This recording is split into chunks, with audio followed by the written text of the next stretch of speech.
Call the meeting to order. Is there any changes to the agenda? Nope. If not, I'll call for motion to adopt agenda. Move. Second. Motion made and seconded, adopt agenda. All in favor signify by saying aye. Aye. Opposed? Nay. Any abstentions? Motion carried unanimous. Next item is public input.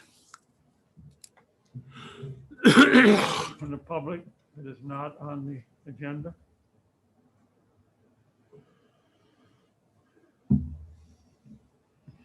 Okay, next item is wastewater treatment plant. Mr. Ben, you're up. Hi, good afternoon. So on the notes I have for you guys, Jared and I are continuing to do preventive maintenance on the plant. We did give Corcoran the first gas bill for not being able to use our own digester gas, and it sounds like they're happy, or not happy about it, but they understand. So they will be paying it. I'm currently waiting for the test results to come back from the State Lab of Hygiene to make sure that we can still do our own lab testing to report to the DNR. Jared and I finished conducting interviews last week. There's what we feel is a very solid candidate. He's currently going through background checks, so hopefully soon we will be able to offer him the position, barring anything going wrong. So we're also getting ready for the 2022 DNR permit for us to discharge into the Wolf River. So I have a whole bunch of testing that has to be done throughout the course of this year. Unfortunately, this is the year that we're going to get the new phosphorus limit, TMDL. I've heard it's going to be 2.7 pounds per day. And if you look at your sheets, you can see that for the month of January, because our flows were low, even at a 0.3 milligrams per liter, we were underneath that 2.7. The problem that we're going to have, and I've discussed this with you guys before, once we get all the I&I from bad sewer laterals, connected sump pumps, and the river water coming in, that will push us above that limit. So unfortunately, because we know there's going to be times of the year where we're not going to be able to meet that limit, we have to go out and search for a variance with the DNR. The variance I want to look to get is the one where if you go over your limit, you pay 50 pounds for the amount you went over, or $50 per pound for what you went over. We are going to have to go through an engineering firm to do that. I'll probably contact McMahon. And then when we get the contract written up, I'll send it to you guys for approval. The only question is to get this $50 per pound, which would be the cheapest option for the city. We would have to qualify for a low medium income for the city of New London. Wapaka County, I think we would be able to do it. The Outagamie County, because they're fairly well off, because they're in the city as well, we might not get it. So that's one thing that hopefully the engineering firm will be able to discuss with the DNR to push for that. What would be the worst case scenario? Worst case scenario is the DNR would not accept our application for this, and they would make us update the plant or find other ways, like go to farmers that we know are violating or don't have a best management practice in place, and then we would be required to go to their farm and tell them what to do, which I'm sure no farmer really wants that.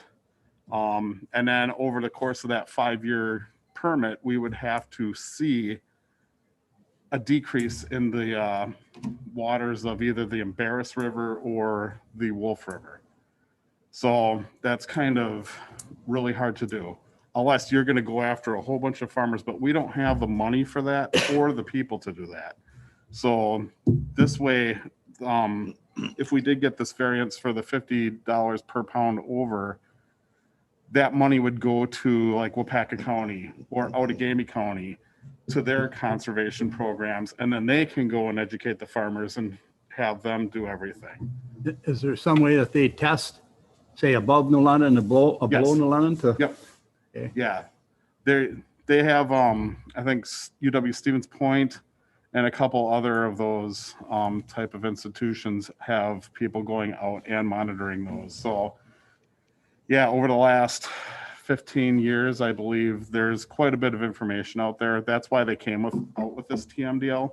Luckily, it's a pounds per day TMDL instead of the really strict phosphorus limit of 0.075 milligrams per liter. There's no way, the way our plant is designed, that we would ever meet that.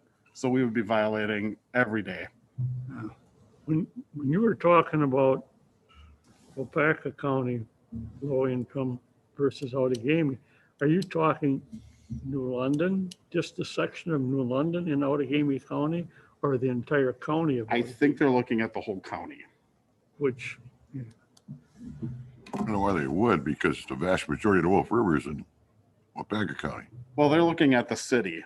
And I think because 3/4 of the city actually sits in Wapaka County, hopefully we're going to be safe. But because there is that little fringe of Outagamie County that's in the city, that might push things one way or another. Does Brian Haas with Land and Water in the county have anything to do with this, or? I have no idea. I'm just going by what the 'Cause you DNR have- is. You said the whatever, $60 a day or whatever, that goes to the county? It would, that's from when the state passed that legislation back in, I think, 2015.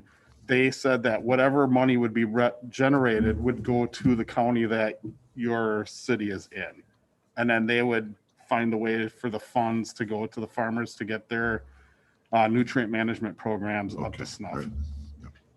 when you were talking, you said something about whether or not we can continue to do our testing. What is this? Well, every year we have to do a process or a proficiency test. So the State Lab of Hygiene gives us a whole bunch of samples. I have no idea what the values are. We run our tests like we normally would our effluent and influent samples. And then we send the information back. And then once everybody in the state gets all their information in, then they do like a bell curve and mean milligrams per liter of everything. And then they basically grade you to see, okay, yeah, you are within the acceptable limits. Or if you don't pass, then they'll let you know, and then you get 2 more chances to pass it. This And is, then we can, in August, when we have our renewal for the DNR, they'll look at those and they'll be like, okay, you're good to go, or you need to tweak something. so you're basically saying we are not doing what they consider a proper job of testing? No, they're making sure everybody in the state that's reporting to the DNR is doing exactly the same thing as everybody else. So everybody should be getting basically the same test results for the samples that were sent out. Sorry to interrupt. No, that's fine. All right, so does anybody have any more questions on the phosphorus limits that are proposed? All right, so the next thing we have is I've been working on the city's mercury reduction program. In the packet, there's what I plan on sending out to businesses and regular consumers to properly dispose of anything that has mercury. There's a lot of old electrical switches that still have mercury in them. Your CFL lights have mercury in them. So if they break, there's a proper way of disposing of them.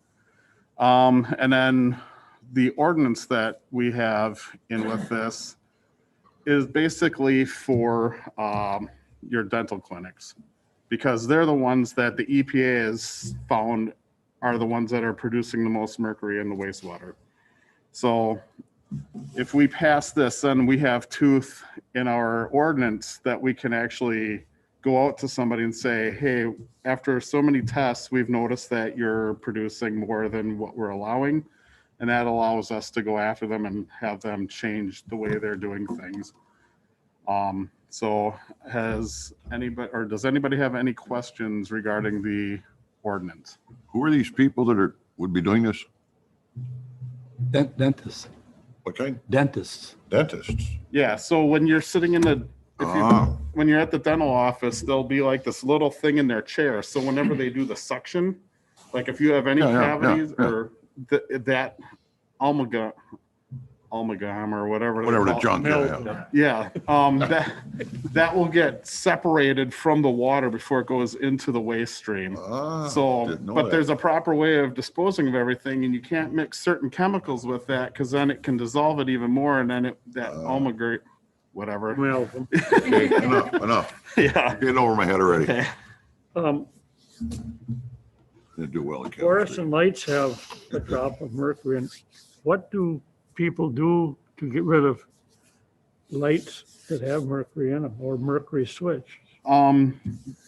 For New London, because we're both in Wapaka and Outagamie County has a really good program to get rid of stuff. And I believe Wapaka County does too. So there's those drop-off sites. Outagamie's is at the landfill, and then I think it's Swan Road outside of Manawa where the Wapaka waste site is. So you Yeah, can the take them- PTF facility, Mike, will take that stuff Yep. to Manawa and the Berg. And then annually, I think, wasn't there something just recently about electronics that the New London Utilities was? Utilities in the past have done a recycling event, and you've been able to take your CFLs and mercury products there as well. But yeah, just like Ben said, both counties have the recycling programs at their main drop-off facilities that you got to pay for it, but that's the proper way of disposing of those things instead of getting it in the environment. To the best of my knowledge, utilities is not going to have a program this year. What's that? To the best of my knowledge, the utility is not going to have a Okay. electronic recycling this year. This year. Okay. No, they didn't have one last fall.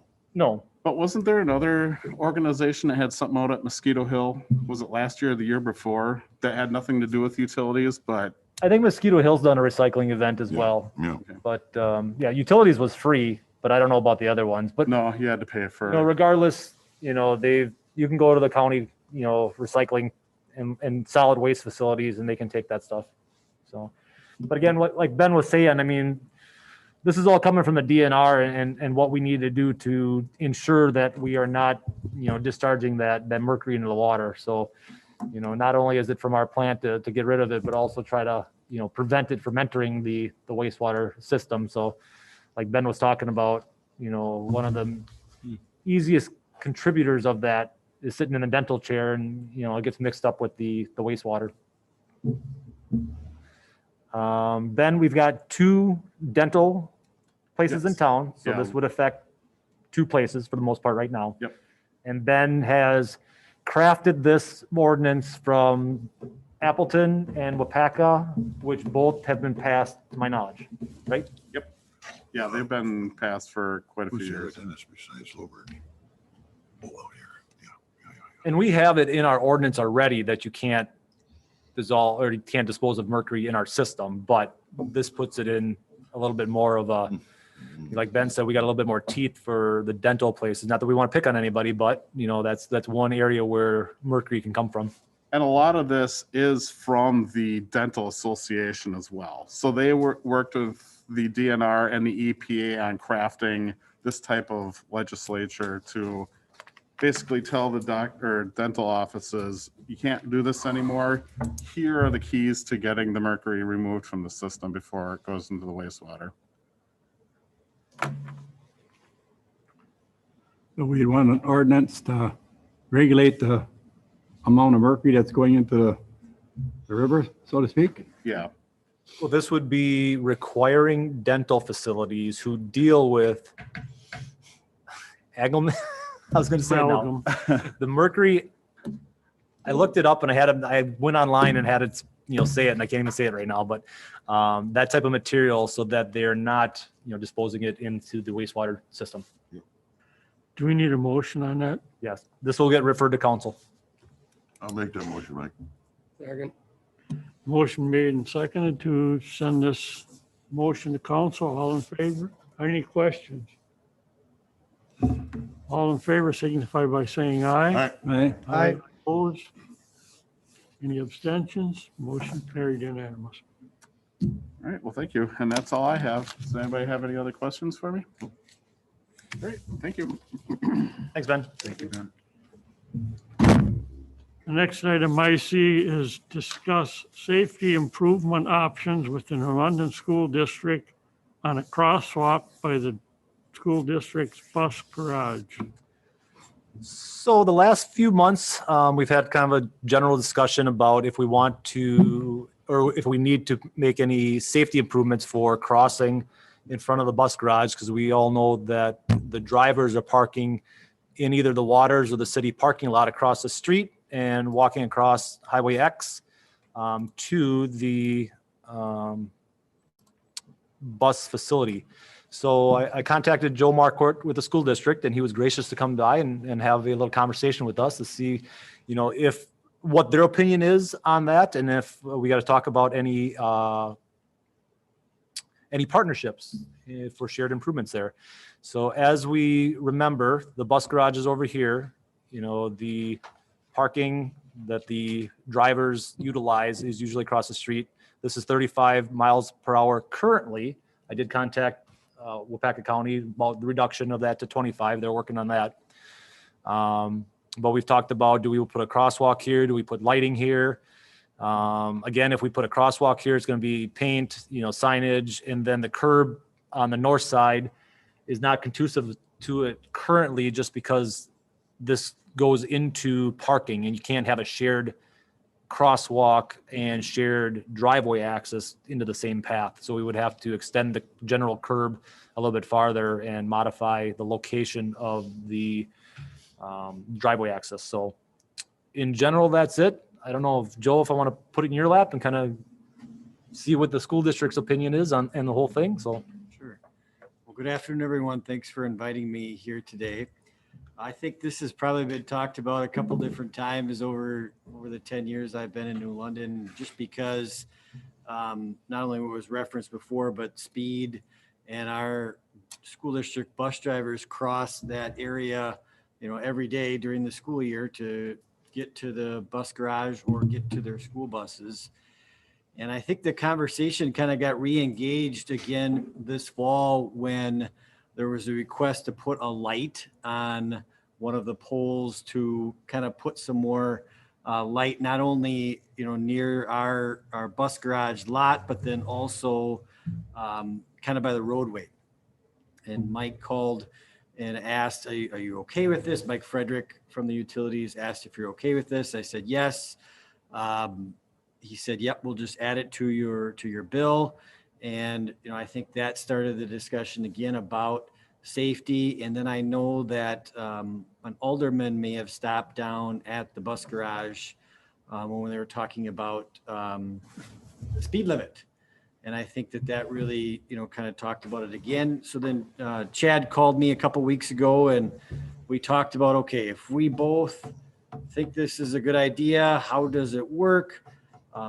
Is the school district going to be able to convince the board to be able to pay for some of that? And I think that's where I'm here today to talk about that. If you have questions, I feel that this is something that would be safer for our drivers to go across the road, depending on the time of the year, whether it's morning or at night, and depending on daylight savings time. Sometimes it's still light out and sometimes it's not, but then we also have field trips as well. So there are drivers and employees coming there anytime before 6 o'clock in the morning. And then also, depending on a trip at night, could be later than that. So I always believe that if there's an opportunity to discuss safety for all that involved, not only our employees, it's important to have a deeper conversation about that.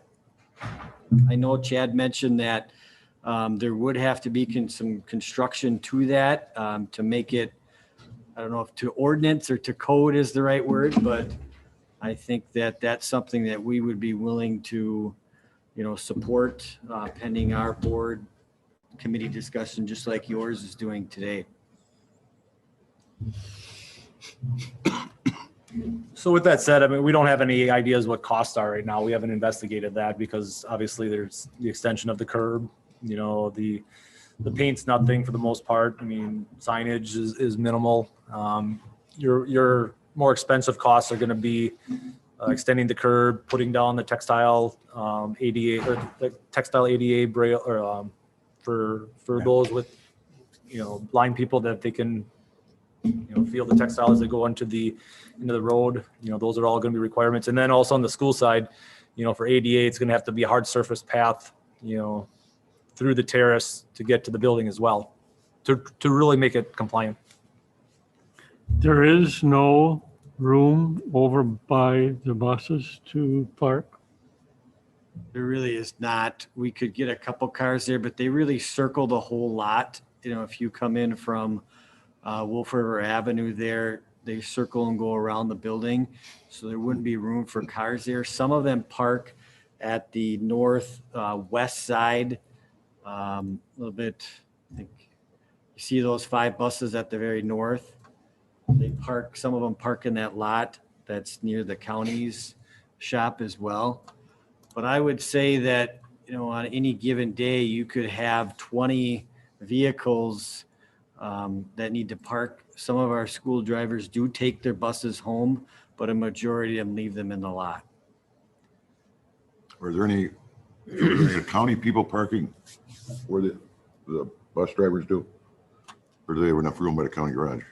I don't believe there are any, but Okay. I can't say that with 100% certainty. From what I've seen, Fred, is they mostly park their personal vehicles there, over okay. here. I don't remember witnessing the county crew parking across the street.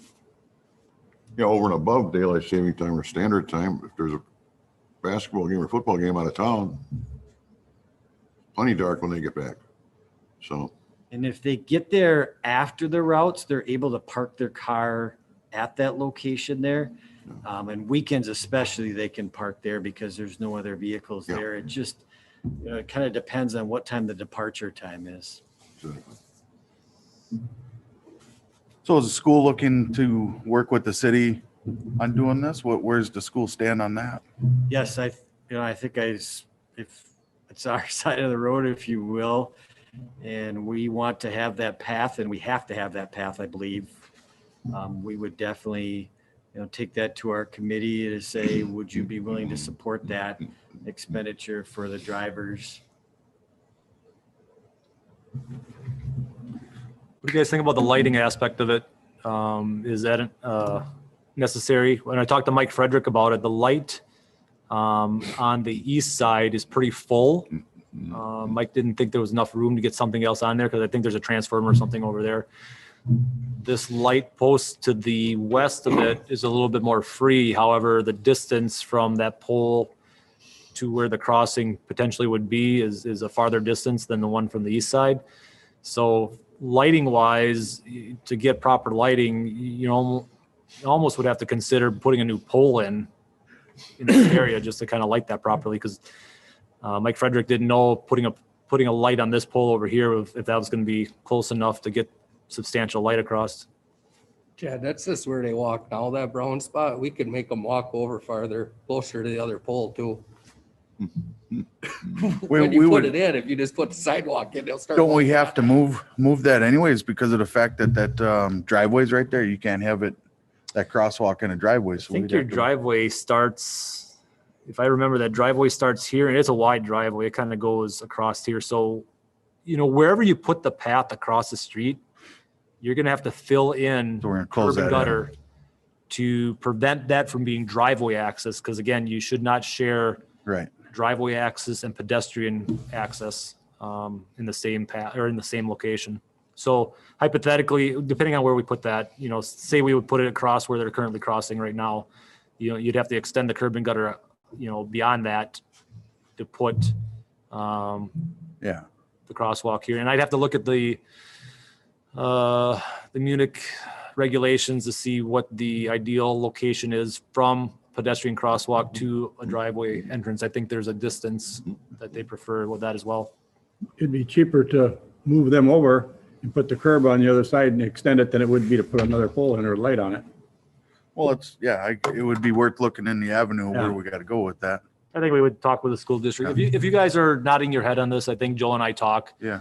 come up with a game plan with some engineering, and then bring back the proposals to both the board and the council. And here's what we came up with. Here's what the cost is to make it happen. You guys want to share the cost and kind of go with it?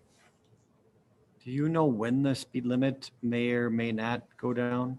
Joe, I'm on the county board and the highway committee. The bureaucracy and the hoops you gotta jump through. First, Chad brings it up here and the council brings it up. Then it goes to the county highway committee.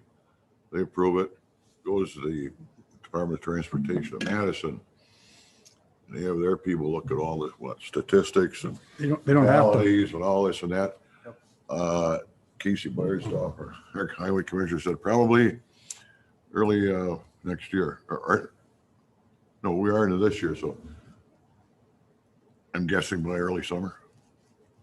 They don't need the state to approve it. Yeah, I thought this one could be done Yeah. in-house. We don't know. They don't need the state to approve it. That's what Casey said. Okay, well, I that's thought we could do news to this me since our in-house. last meeting. That's Yeah, he good. said that's up to them over there if they want to approve it. Yeah, But he needed to do a traffic study to help justify what he's doing. So he's Correct. got some teeth Yeah. behind it if anything happens, which he's done that. So that process happened, a while back. And so after that traffic study, we reviewed the information this board did, and this board voted to continue those efforts to reduce it to 25 miles an hour. So it's in the county's hands now when they actually do that. so then we had a meeting Thursday. I didn't even check the agenda. So if it's on the agenda Thursday, we'll approve it then. This should started with a big bureaucratic wall, so. Fred? And that would be reducing it from 25 from the city limits on the west side, which is the boat launch, all the way to Oshkosh Street, reducing that section to 25.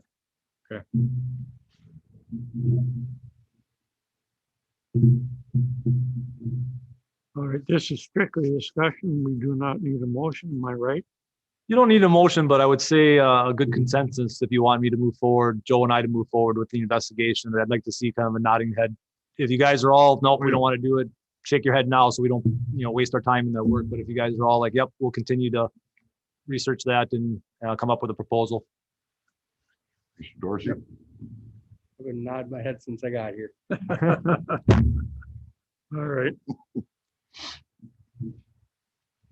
Okay, thank you so much, everyone. Yep, thank you. For coming. thanks, Joe. Okay, consider for approval an agreement with McMahon for general engineering services. So each year for the last couple of years, we've hired McMahon for our general engineering. We've been using them for our projects and such. But this agreement just kind of covers us for all those little small things. So anything under $5,000, we just have them. We put an agreement together, so we know the cost up front. We've got their general terms and their cost of what they're going to charge for things. But this would be for the little things that come up that I just need, a quick little engineering here and there. The bigger stuff, street reconstruction projects, we always ask for a scope of services and a defined amount, so it's not just open-ended for those big projects. So I just ask that the board consider approving this to go to council for their approval as well, just for the annual the 2021 general engineering agreement with McMahon.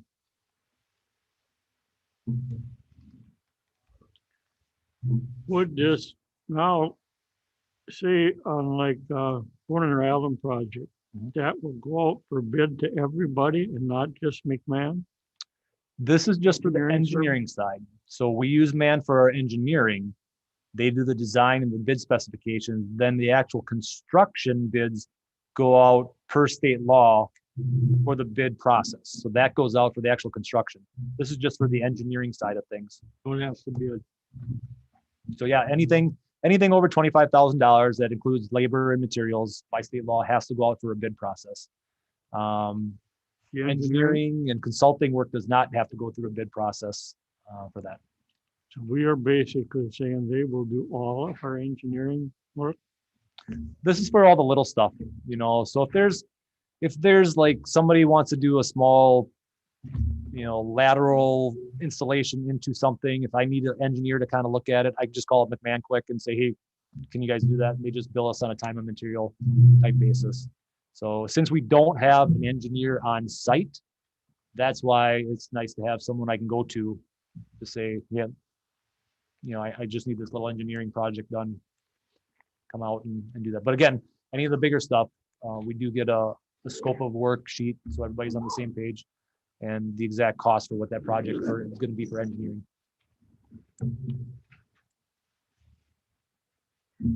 Any further discussion? I'll call for a motion. I'll make the motion. Second, Motion made and seconded to approve an agreement with McMahon. Any further discussion? All in favor signify by saying aye. all right, Aye. Opposed? Any abstentions? Motion carried unanimously. Director's report. Got nothing really excited to point out. I don't think we had any service anniversaries this month, so there's not a lot of projects. It's just been, snow removal and things like that. I did reach out to DTAC in the last few weeks, start those conversations for brush disposal services. I haven't heard anything back for them. I need to reach out to them again. I don't know if they didn't get my message or what, but I need to do that to kind of start that conversation for the brush disposal like we talked about. And so we can bring something in the future for that. Warner Allen, we plan on bidding that out in the very near future. So expect a bid tab to come forward for consideration for that project. And we have had plow issues lately. Like I had in here, we had a plow go down with electrical and transmission issues. And then just today, Luke called me up and said, hey, we got a problem with our other dual axle truck too. So we got that one going in the shop right now. So we're actually right now today down 2 trucks, which is not good. There's either a gas pump or something's goofy with that one. It's not starting.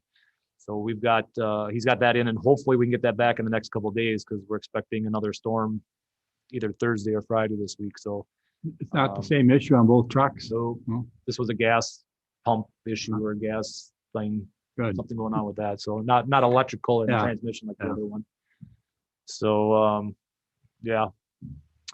So, Luke and I briefly talked about it this morning. I mean, if we don't have this truck back, if need be, we might have to, because we go tandem in a lot of stuff because they open up the street and then the second vehicle pushes it to the curb in one swipe. Worst case scenario, if we don't have the vehicle back, we might have to go around and just open up the streets one time and then come back and then push it to the curb after that, depending on how much snow we get in situation. But the guys are talking about to see what they can do if we don't get this second truck back. But knock on wood that they can figure out what's going on and bring it back ASAP. These look like they can be repaired. This one, hopefully, it was something that our mechanic couldn't do in-house, so we had to take it to a specialist for that. So hopefully they can repair this issue. And we No, get it I'm back. just looking at, if we have to start planning, throwing into a budget a new truck. The one I talked about in my memo, I believe this one is fleet number 208, if I'm not mistaken, 208 or 29. That one, it wasn't on the schedule quite yet for replacement, but because of the electrical and then transmission issues on top of it, they felt, no, it's time. Let's get this one replaced. So that one we're talking about for consideration, and we'll talk about that at capital projects on Wednesday. So we do have one plow truck on the schedule for consideration at the capital projects meeting on Wednesday. We'll talk about. That's a 2016 or 15? I got too many numbers in my head, so Okay. that could be Yeah, I right. think one of them are 15 or 16. That up for replacement. sounds right. Yeah. Yep. So, and actually the one that went down today, the gas one, I think that one was older. Okay. So the newer one of the two of the dual axle one. So, I mean, they got some things going on, so that we don't want to have them get too old and all of a sudden we're down, vehicle. Well, we'll keep you guys up the speed on what happens with that.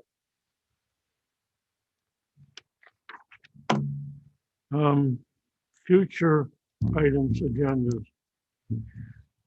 All right, now, once I get something figured out with DTAC for brush disposal, we'll bring that back. And then if we have, I don't know if we'll have anything quite yet with what we just talked about with Joe and the bus garage, but we'll continue working on that and bring something forward in the future. Does anybody have anything they'd like to add to information? What's the story in Oshkosh Street? When is that set for? Oshkosh? Yeah. Oshkosh is kind of a floating year right now. Warner Allen is next this year. And then next year, we were going to target the fifth ward with that CDGB money. Yep. We're going to hit that.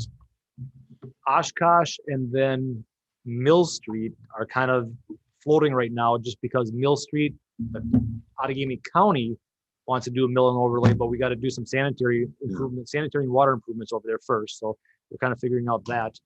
If we get the second grant for the downtown, so we applied for the STP urban grant for North Water Street, and that was awarded. We are going to apply this year for the same grant for Pearl Street because we were planning on doing Pearl and North Water all at the same time.